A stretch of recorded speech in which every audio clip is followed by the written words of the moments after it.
হ্যাংলার রেসিপিতে আপনাদের সবাইকে স্বাগত। আজ আমরা বলবো সজনে ফুলের কথা। শহরের বাজারে এটা আমরা খুব কম দিনই পাই, অথচ এই ফুলের উপকারিতা খুব। তাই আজকে আমরা বানিয়ে নেব সজনে ফুলের চিংড়ি পোস্ত, যা খেতে কিন্তু দুর্দান্ত। এই রেসিপিটার জন্য আমি নিয়েছি 200 গ্রাম সজনে ফুল। ডাঁটাগুলো আমি বাদ দিয়ে দিয়েছি, পরিষ্কার করে ধুয়ে রেখেছি। আর লাগছে 2 পেঁয়াজ, 2 আলু, 2 কাঁচা লঙ্কা,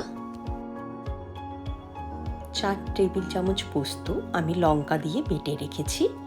আর লাগছে 1 টেবিল চামচ নুন, ছোট 1 চামচ লঙ্কা গুঁড়ো এবং হলুদ গুঁড়ো, আর সর্ষের তেল হবে রান্নাটা। প্রথমেই আমি পেঁয়াজগুলো টুকরো টুকরো করে কেটে নেব। তারপরে 2 আলুও ছোট ছোট টুকরো করে কেটে নেব।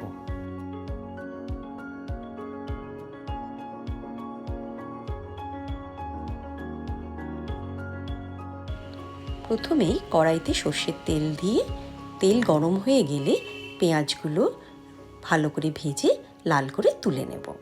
তারপর ওই কড়াইতেই আরেকটু তেল দেব। আমি চিংড়ি মাছগুলো নুন হলুদ মাখিয়ে রেখেছিলাম, সেগুলো কড়াইতে দিয়ে ভেজে নেব। 1 পিঠ 2 মিনিট ভাজা হয়ে গেলে ওটা উল্টে আবার 2 মিনিট ভেজে নেব। বেশি কিন্তু চিংড়ি মাছ ভাজতে হবে না, তাহলে শক্ত হয়ে যাবে।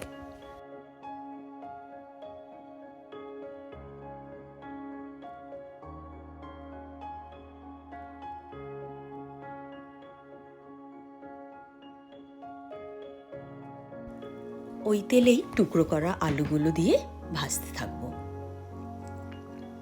ভাজতে ভাজতে ওটা লাল হয়ে গেলে তখন তার মধ্যে আমি 2 কাঁচা লঙ্কা, নুন, হলুদ গুঁড়ো এবং লঙ্কা গুঁড়ো দিয়ে নাড়তে থাকবো, যতক্ষণ না মশলার কাঁচা গন্ধটা যাচ্ছে।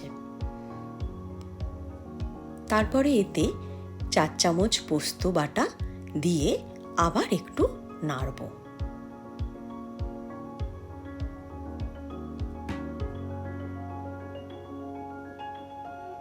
এবার ফুলগুলো সব ওতে মিশিয়ে দেব।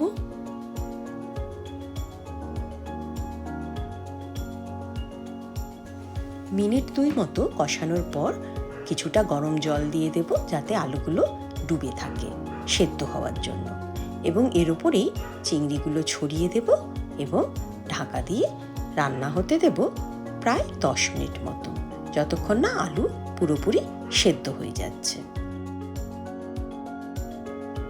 এবার নামানোর আগে ভাজা পেঁয়াজগুলো ছড়িয়ে ভালো করে মিশিয়ে নেব।